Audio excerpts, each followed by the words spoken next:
instructor at Daisy Chain's Pole Dance and Fitness. And today I just wanted to do a updated video because I just get, literally questions daily about gloves. What ones do I use? Why? Which ones to get?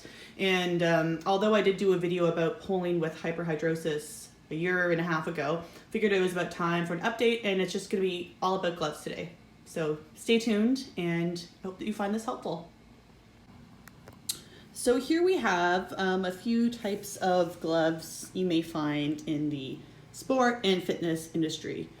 These ones are all football gloves, and these are your standard pole glove. These are by Superfly Honey. I've also tried Mighty Grip gloves, and I find them to be, I'd say slightly worse than these, so I didn't even bother put them on the map. I never use them. So if anyone wants my size medium pair, go for it.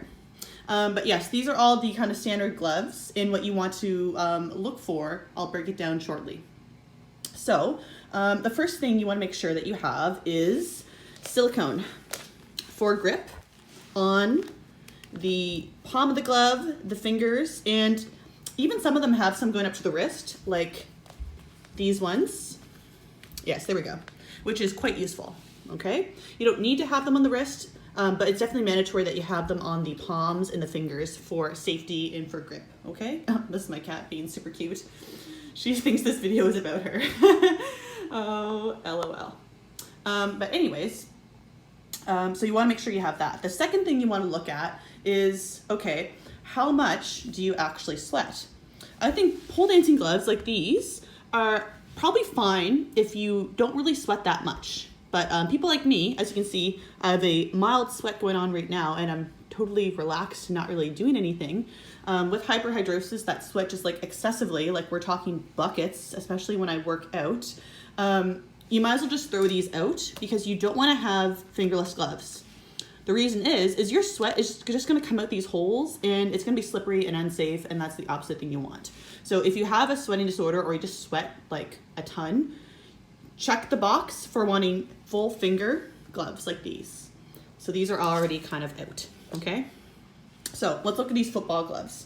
You can purchase football gloves on Amazon. You can support local and get them at your local, sports or fitness store. Like you can get them at chain stores like Sport Check is where I order and get a lot of mine from, because there's not much local fitness stores around here.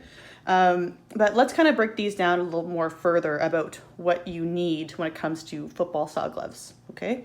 So the biggest issue that I find with all gloves is that the strap needs to be very sturdy. So let's just look at these ones. These Under Armour ones, if you buy these, I find they're good for small hands. These are youth large, and really they're more like a youth medium. I find they're quite tight, and nails aside, like they are very tight. But let's just look at the strap. This strap is actually super flimsy. So flimsy, this happened after my first use with them. No good. So I don't recommend these. They don't have a sturdy enough strap. Let's just put those away because they're no good. And also what you'll find is sizing. Now the gloves will stretch a little bit, just like if you were to wear boots, PVC boots. They will stretch, they will wear, but you want to make sure that they can withstand that. You want to get gloves that are too big, because what you'll find is that, the palm and the fingers move around, and that's going to impact your grip. My cat just randomly ran away. And so something that often happens when you wear them a long time, this is kind of how I know I need to get a new pair, is that the strap will wear out. I find these ones have a very good strap. Nike is my favorite pair of football gloves. These are the Vapor Jet gloves, and they are the bomb. But the strap will wear out, and I pole almost every day, and I find every 3 to 4 weeks I'll need a new pair. But you can either buy a bottle of dry hands for $25 or get a $25 pair of gloves once a month instead of buying dry hands weekly. And so that's why I find gloves work for me, because they're safe and they last longer, and you get better bang for your buck that way. But anyways, sizing. So if I'm 5'7", 5'8", and I wear a youth large or sometimes an adult small, these are adult gloves. These are the youth ones. I find, I don't know, maybe because they're meant for men, the youth tend to be better fit for women. So that's why I get the youth large. I probably won't be buying these again because I found them to be quite restrictive around the fingers, and it was just a weird fit, so I'm probably going to stick with the youth larges.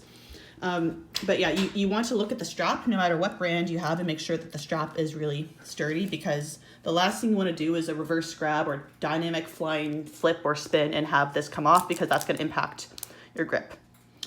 So when I was playing around, a potential solution I found was to get longer gloves that don't actually have a strap. And I found that this worked out quite well. These are Under Armour. The only thing is that although they did not come off, because they're so long, I found they moved around a lot in my hand, which kind of impacted my grip. They're also very, very hot. Having all this up your arm, like it goes about to, I don't know, maybe mid forearm, is a lot to deal with. So, you know, you kind of have to pick and choose your battles. It's almost like, you know, your pole shoes, you kind of need to have one for everything. So those are kind of my tips when it comes to picking out a pair of gloves. Consider how much you actually sweat. If you don't sweat that much, you probably could get away with pole dancing gloves like by Superfly Honey, Mighty Grip. Those types of companies sell them, but I think they are poorly made myself. And if you do sweat quite substantially, or you just don't want to mess around with fingerless gloves, then definitely get football gloves, and Nike is my top pick. Now, another brand that's of note is Cutters. And I find these are actually quite excellent as well. However, I haven't really, these are a brand new pair, and I have only worn them maybe 2 or 3 times. So not long enough to really say, but although the strap does look pretty shitty, it's actually been holding up okay. I've had it come off a few times during flying body spirals, but for everyday things like, you know, your inverts, pull combinations, it hasn't come off yet, but we'll see. So that's why I haven't talked much about these, but I think these are in the running to be better than Under Armour, but maybe not quite my favorites. Okay. So I hope that helped. Any questions, send me a message or post in the comments. Save this video, share to your pages or whatever. I just hope that you find this helpful, because nobody should have to give up pole because of stupid sweat. All right. Have a good day.